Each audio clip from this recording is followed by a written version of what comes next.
주님께서 여러분과 함께 성 요한이 전한 거룩한 복음입니다.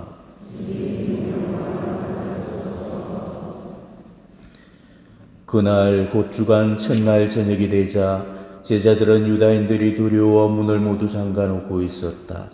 그런데 예수님께서 오시어 가운데 서시며 평화가 너희와 함께 하고 그들에게 말씀하셨다.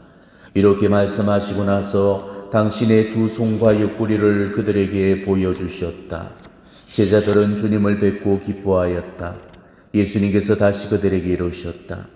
평화가 너희와 함께, 아버지께서 나를 보내신 것처럼 나도 너희를 보낸다. 이렇게 이르시고 나서 그들에게 숨을 불어넣으며 말씀하셨다. 성령을 받아라. 너희가 누구의 죄든지 용서해주면 그가 용서를 받을 것이고 그대로 두면 그대로 남아있을 것이다. 12제자 가운데 하나로서 쌍둥이라고 불리는 토마스는 예수님께서 오셨을 때 그들과 함께 있지 않았다. 그래서 다른 제자들이 그에게 우리는 주님을 배웠소 하고 말하였다. 그러나 토마스는 그들에게 나는 그분의 손에 있는 못자국을 직접 보고 그 못자국에 내 손가락을 넣어보고 또 그분 옆구리에 내 손을 넣어보지 않고는 결코 믿지 못하겠소 하고 말하였다. 여드레 뒤에 제자들이 다시 집안에 모여 있었는데 토마스도 그들과 함께 있었다. 문이 다 잠겨 있었는데도 예수님께서 오시어 가운데 서시며 평화가 너희와 함께 하고 말씀하셨다. 그러고 나서 토마스에게 이르셨다. 너의 손가락을 여기 대보고 내 손을 보아라. 너의 손을 뻗어 내 옆구리에 넣어 보아라. 그리고 의심을 버리고 믿어라. 토마스가 예수님께 대답하였다. 저의 주님, 저의 하느님. 그러자 예수님께서 토마스에게 말씀하셨다. 너는 나를 보고서야 믿느냐? 보지 않고도 믿는 사람은 행복하다. 예수님께서는 이 책에 기록되지 않은 다른 많은 표징도 제자들 앞에서 이루기셨다. 이것들을 기록한 목적은 예수님께서 메시아이시며 하느님의 아드님이심을 여러분이 믿고 또 그렇게 믿어서 그분의 이름으로 생명을 얻게 하려는 것이다. 주님의 말씀입니다.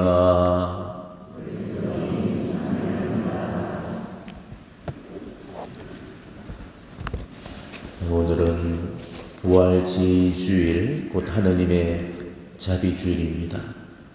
하느님의 자비께서 우리를 찾아오시는 날이죠. 물론 그렇다고 하느님의 자비가 우리를 떠나신 적이 있었는가마는 오늘은 하느님의 자비가 더욱더 풍성하게 우리에게 내려지는 그런 날입니다. 2000년 대희년 부활 제2주일인 4월 30일에 성베드로 광장에서는 아주 뜻깊은 행사가 열렸습니다. 당시의 교황님이셨던 성 요한 바오로 2세 교황성하께서 새 천년기의 첫 성인을 시성을 하셨죠. 바로 그 성인의 이름은 하느님 자비의 사도라고 불려진 성녀 파우스티나 수녀님이었습니다. 교황성하께서는 우리 시대가 바로 하느님의 자비에 들었다는 그 상징적인 표시로 새 천년기의 첫 성인으로 이 파우스티나 성녀를 시성을 하셨던 겁니다. 그리고 2001년부터 해서 자비주의를 지내도록 하셔서 하느님의 자비를 특별히 기념하도록 하셔서 지금 오늘에 이러고 있는 겁니다. 그렇지만 엄밀히 말해서 오늘 이 자비주일은 교황성하께서 제정하신 축일이 아니십니다. 바로 예수님에 의해서 제정되었 날이죠. 예수님은 파우스티나 성녀에게 이렇게 말씀하십니다. 나는 자비의 주일이 제정되기를 바란다. 그러면서 당신이 그 몸소 발현하셨던 그 모습의 성화를 그리도록 하셨는데 아마 여러분 보셨을 겁니다. 바로 이 모습의 성화죠. 이 성화가 부활 후 첫 주일에 성대하게 축성되기를 바란다. 그 주일은 자비의 주일이 되어야 한다. 부활 후 첫 주일은 바로 부활 제2주일을 말하는 겁니다. 그러니까 자비주일은 바로 예수님께서 일러주신 날이고 우리가 바치는 자비의 5단 기도나 자비의 이 성화도 모두 예수님의 명에 의해서 만들어진 거예요. 그런데도 자비 기도나 자비 성화를 잘 모르시는 분들이 이런 기도나 이런 성화가 아주 문제가 많은 사적 계시인 줄로 그렇게 잘못 알고 계시는데 절대 아닙니다. 우리 교회로부터 공인된 아주 건강한 그런 신심입니다. 그렇기 때문에 오늘 이렇게 우리가 자비 주기를 지내고 있는 거잖아요. 오늘 이 날이 왜 중요한지, 그리고 오늘 이 날을 왜 꼭 알아야 되는지를 아셔야 됩니다. 그것은 바로 오늘은 죄와 벌에 대한 완전한 용서와 판감이 이루어지는 그런 날이기 때문입니다. 자, 죄와 벌의 완전한 용서와 판감은 일생 동안 세례성사 때에만 단 한 번 허락되어지는 은총이죠. 근데 이 자비 주길이 제정이 되면서부터 놀랍게도 세례 때의 이 은총이 해마다 베풀어지고 있는 겁니다. 자비 주기를 2001년부터 지내오고 있는데 지금 23년째 해마다 이 은총이 주어지고 있는 겁니다. 올해도 어김없이 바로 하느님의 자비께서 우리의 일생 동안 지었던 모든 죄와 그리고 그 죄로 저질러져서 우리가 치르게 될 모든 벌에 대한 그 탕감을 해주시기 위해서 친히 찾아오셨습니다. 오늘 이 하루 동안 베풀어질 그 자비의 분량이 도대체 어느 정도인지 가늠할 수 있겠습니까? 일생 동안 우리가 받게 되는 그 자비의 모든 총량보다 더 많은 분량의 자비를 오늘 하루 만에 우리는 만나게 됩니다. 예수님의 표현대로라면은 하늘의 은총의 수문이란 수문을 모조리 열어서 그 자비를 폭포수처럼 쏟아 내려주시겠다고 약속하신 날이 바로 오늘이에요. 그런데 오늘 이런 은총을 받기 위한 조건이 한 가지가 있는데 바로 그것은 우리가 진심 어린 통회로 고해성사를 받고 자비주일에 미사에 참여해서 성체를 모시게 되면은 누구나 이 은총이 베풀어지는 겁니다. 오늘 여러분들은 지금 미사에 참여해서 성체를 모시게 될 거니까 고해성사만 참되게 보신다면 바로 일생 동안의 모든 죄와 그로 인해서 여러분이 치르게 될 모든 벌을 다 탕감을 받게 됩니다. 이사야서에서 뭐라고 그러셨습니까? 너희 죄가 진홍빛 같아도 눈과 같이 희어지고 다홍같이 붉어도 양털같이 되리라 그렇게 하셨죠.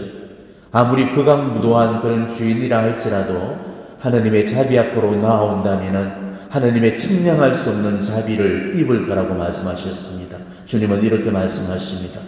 지은 죄가 아무리 악하다 하더라도 죄인들이 내게 다가오는 것을 아무도 두려워하지 않게 하여라.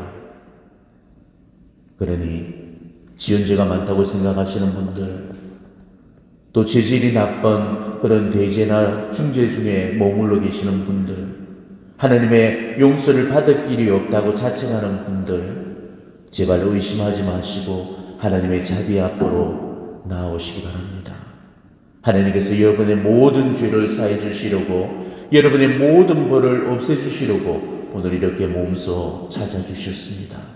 그러니 더 이상 그 죄를 묵혀놓지 마시고 하나님께부터 죄의 용서를 받으시고 그 세례의 은총을 다시 누리심으로써 깨끗한 심령으로 새롭게 태어나시기를 바랍니다. 그리고 자비의 주일에 회개하는 영혼들에게는 그들이 칭하는 은총이 하나님의 뜻에 부합하는 거라면은 그 어떠한 은총도 다 주시겠노라고 약속을 하셨습니다. 내가 칭하고자 하는 그 은총이 내 영신사정에 해악을 끼치는 그런 청문이 아니라면은 웬만해서는 하나님께서 그 청문을 물리치지 않고 다 들어주시겠다고 하셨습니다. 그러니 오늘 이 하루 고해성사로 그 영혼을 재개하시고 깨끗한 심령으로 하나님께 얻고자 하는 은총들을 한번 칭해 보셨으면 좋겠습니다. 특히나 불치병, 난치병의 고통 속에 계시는 분들, 혹은 해결되지 않는 어떤 심각한 문제 앞에 봉착되신 그런 분들은 하나님의 자비를 의심하지 마시고 하나님 자비에 꼭 의탁하시기 바랍니다. 예수님께서 복음에서도 뭐라고 약속하셨습니까? 너희가 기도하며 청하는 것이 무엇이든 그것을 이미 받은 줄로 믿어라. 그러면 너희에게 그대로 이루어질 것이다. 이렇게 말씀하셨죠. 정말로 이 말씀을 굳게 신뢰하시기를 바랍니다. 신실하신 우리 주님의 약속이잖아요. 이날 하나님께서는 당신이 주실 수 있는 만큼 하늘의 자비를 다 끌어내렸으라도 우리를 도우실 거라고 하셨습니다. 그러니 진심 어린 마음으로 죄를 회개하시고 삶을 고쳐 살겠다는 그 결심을 세우셔서 고해성사를 보신 다음에 이 모든 은총들을 한번 청해 보시기를 바랍니다. 특히 오늘 오후 3시의 시간 결코 놓치지 마셨으면 좋겠습니다. 오후 3시는 예수님께서 십자가에서 돌아가신 시간이죠. 그 시간은 하느님의 자비께서 승리하신 시간입니다. 하느님의 자비께서 그 지옥의 세력을 쳐 부수시고 값진 승리를 이룩하신 시간입니다. 이 시각에 예수님은 당신의 그 비탄스러운 순환 공로를 통해서 사탄의 종살이를 하는 우리를 빼내주셔서 우리에게 구원을 선물해 주셨죠. 그렇기 때문에 이 오후 3시의 이 시각은 하느님의 자비가 가장 강력하게 활동하시기 때문에 지옥의 세력은 그 기세에 눌려서 힘을 잃어버리게 되는 겁니다. 우리 기도의 재앙들이 하느님께 간합되지 못하는 중대한 이유 중에 한 가지가 사탄이 바로 우리 재앙들이 하느님께 올려지지 않게끔 교란을 시키고 해살을 놓기 때문이죠. 그런데 오늘 이 오후 3시는 사탄이 힘을 잃어버리는 유일한 시간이기 때문에 바로 그 시간에는 사탄의 방해나 해살을 피해서 우리 재앙을 온전히 하느님께 올려드릴 수가 있는 겁니다. 예수님은 우리가 칭해야 될 것이 있다면 오후 3시의 시간에 당신의 순환 공로에 의지하고 호소하라고 명하셨습니다. 이렇게 말씀하십니다. 내 순환의 공로 안에서 나에게 청하는 것을 나는 아무것도 거절하지 않을 것이다. 나는 나의 자비에 의탁하는 영혼들에게 상상조차 할 수 없는 은총들을 베풀기를 원한다. 이처럼 오후 3시에는 예수님 순환 공로의 은총이 우리를 향해서 하염없이 쏟아져 내립니다. 아까도 표현했듯이 하늘의 은총이 수문이란 수문이 모조리 열려서 우리에게 필요한 그 은총들을 폭포수처럼 쏟아져 내려주신다고 약속하시기 때문이죠. 그러니 오후 3시에는 어떤 청혼이라도 좋습니다. 누구를 위한 기도라도 좋아요. 자신을 위해서나 남들을 위해서나 누구를 위해서든지 정말 청하고자 하는 것들을 원하는 만큼 청해 보시기 바랍니다. 주님께서 약속하시기를 그 시간에 너 자신이나 다른 사람을 위해서 청하는 것은 무엇이든지 얻을 수 있다. 이렇게 약속하셨습니다. 자, 여느 오후 3시도 그처럼 비상한 힘을 지니고 있다면 자비주일에 바치는 이 오후 3시는 얼마나 더한 힘을 지니고 있겠습니까? 그러니까 오늘 오후 3시 자비의 시간에 이 자비의 5단 기도를 드리시면서 하느님의 자비께 청하고자 하는 그 은총들을 꼭 청해 보셨으면 좋겠습니다. 저 역시 자비의 은총을 하도 많이 받은 그런 사제 중에 하나입니다. 저는 회개한 이후로 근 20년 가까이 매일 오후 3시면은 자비의 미사를 저 혼자 들어오고 있습니다. 지금까지 제가 바쳤던 그 자비의 미사에서 수도 없이 많은 그런 영혼들을 하느님의 자비 있게 의탁하며 기도를 드려왔죠. 그동안 말로는 다 설명할 길이 없는 기기묘미한 그런 기적들을 너무 많이 체험해 왔습니다. 한마디로 청하는 것은 무엇이든지 얻을 수가 있었습니다. 청하지 않아서 못 얻은 것은 있었지 몰라도 청해서 얻지 못한 것은 하나도 없었습니다. 이 말은 추호도 거짓이 없는 진실입니다. 하나님께서 얼마나 자비로우신 분인 줄을 안다면 정말 여러분도 저처럼 하나님의 자비 앞에 말문이 막히고 말 겁니다. 저는 여러분들이 저처럼 하나님의 자비를 체험하시고 하나님 자비의 그 10년 속에서 행복한 시원한 생활을 하시기를 간절히 바랍니다. 하나님의 자비 안에 사는 영혼들은 복됩니다. 하나님의 자비를 공경하는 영혼들은 이 지상을 사는 동안에도 하나님 자비의 10년 속에서 보호를 받게 될 것이고 죽어서는 예수님의 영광을 제일 먼저 받을 것입니다. 오늘은 하나님의 자비께서 우리를 찾아오신 날입니다. 정말 더없이 기쁘고 감격스러운 날이죠. 이 좋으신 하나님의 자비를 나만 누리지 마시고 하나님의 자비를 모르는 그런 영혼들과 더불어 나누시기를 바랍니다. 그래서 오늘은 정말 하나님의 자비 안에서 서로 그 자비를 베풀 수 있는 그런 여러분이 되시기를 진심으로 축원합니다. 아멘.